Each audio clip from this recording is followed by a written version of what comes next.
जब तक आपकी बिलीफ्स नहीं बदलेंगे तब तक कुछ नहीं बदलने वाला। आप मांगते रहो, और मांगने से अगर बिलीफ्स बदलते तो इस दुनिया के सबसे स्ट्रांग बिलीफ भिखारी के होते। सबसे ज्यादा वो मांगता है, मांगता है ना, कुछ मिलता है क्या? नहीं। तो क्या करें? सिर्फ एक रास्ता है, अपने आप को डिजर्विंग बनाएं। फोकस कहां डालना है? मांगने पे नहीं, अपने आप को बदलने में।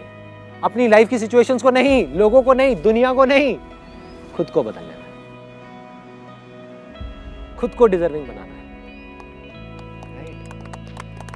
एक बार आप डिजर्विंग बन गए, क्या जरूरत है किसी से भीख मांगने की? क्या जरूरत है भिखारियों की तरह, भगवान ये दे दे वो दे दे? क्यों चाहिए? क्यों मांगना है? If you really have gratitude in your heart, compassion in your heart, तो आप क्यों मांगोगे उससे कुछ? बल्कि वो आपको दर्द भी देगा, तब भी आप उसको थैंक्स करोगे। आप कहोगे अच्छा है, तूने कुछ सोच के ही दिया होगा। पैसा देगा तो भी, नहीं देगा तो भी, पैसा खत्म कर देगा तो भी, नहीं करेगा तो भी। That is gratitude. Real gratitude means just let it be. इसका मतलब ये नहीं कि ग्रोथ ही रोक दें। I am not talking about कि हम ग्रो ना करें, बिकॉज ग्रोथ ही लाइफ है, लेकिन मांगना जिंदगी नहीं है। ग्रोथ और मांगना दो अलग अलग चीजें। मैं ये नहीं कह रहा कि आप ग्रो मत करो, या आपको गाड़ियां नहीं मिलेंगी, बंगले नहीं मिलेंगे, सब कुछ मिलेगा, सब कुछ मिलेगा, लेकिन मांगने से नहीं मिलेगा। मांगते रहो।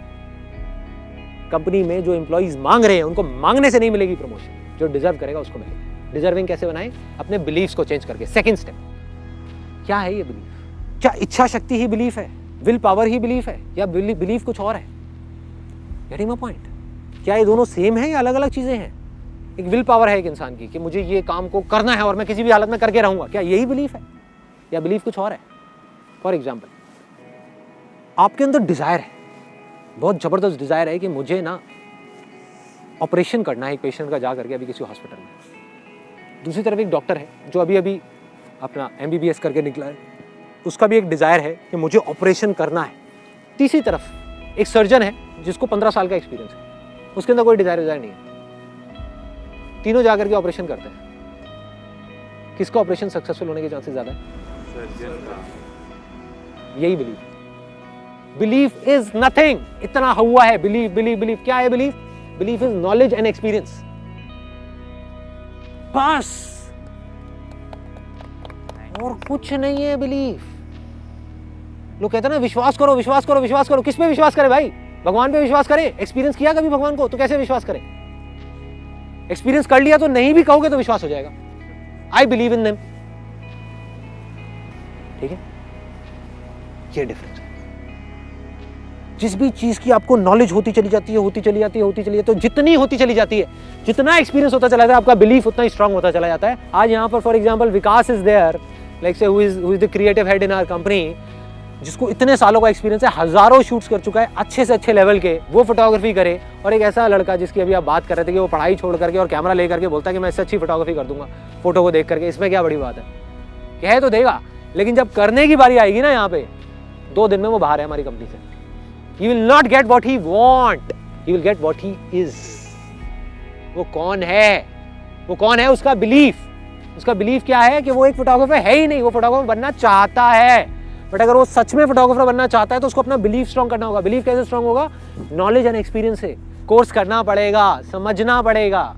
उससे भी नहीं होगा। थियोरेटिकल नॉलेज भी गेन कर ली, जैसे उस डॉक्टर के पास थियोरेटिकल नॉलेज तो थी, लेकिन सर्जन के पास एक्सपीरियंस था। Experience is bigger than knowledge. Finally उसको एक्सपीरियंस गेन करना पड़ेगा। जितना एक्सपीरियंस उसका बढ़ता चला जाएगा, उतना ही उसका बिलीफ बढ़ता चला जाएगा। तो बिलीफ को स्ट्रांग करने का क्या तरीका है? कर्म किए जा भाई। जो गीता में लिखा है हमको समझ नहीं आ रहा, लोग उसका मतलब ये निकाल रहे हैं कि इसका मतलब फल नहीं मिलेगा। ये नहीं है, ये फल मिलने का ही एक रास्ता है। The more you learn, the more stronger will be your belief. जितना स्ट्रॉन्ग आपका बिलीफ होगा, उतने स्ट्रॉन्ग आप होगे। उतने स्ट्रॉन्ग आपका माइंड होगा, उतनी स्ट्रॉन्ग आपकी बॉडी होगी। जितने स्ट्रॉन्ग आप बनते चले जाओगे, उतनी ही बड़ी सक्सेस होगी। सिंपल है, ये सब कनेक्टेड, सब कनेक्टेड। लपेटते चलो, अपना फोकस रखो ज्ञान पे, नॉलेज पे, एक्सपीरियंस पे। खुद के कैरेक्टर को स्ट्रॉन्ग करने में। Be the change you want to see in the world. इसका मतलब क्या है? किसी भी इंसान को देख लो जिसने भी कुछ अच्छा किया है जिंदगी में, उसने सबने एक ही बात बोली, फिर हम उस बात को छोड़ करके कहीं और चले जाते हैं और फिर घूमते रहते हैं, फिर सोचते हैं कि यार क्या हो रहा है, खुशी क्यों नहीं मिल रही? इसीलिए नहीं मिल रहा।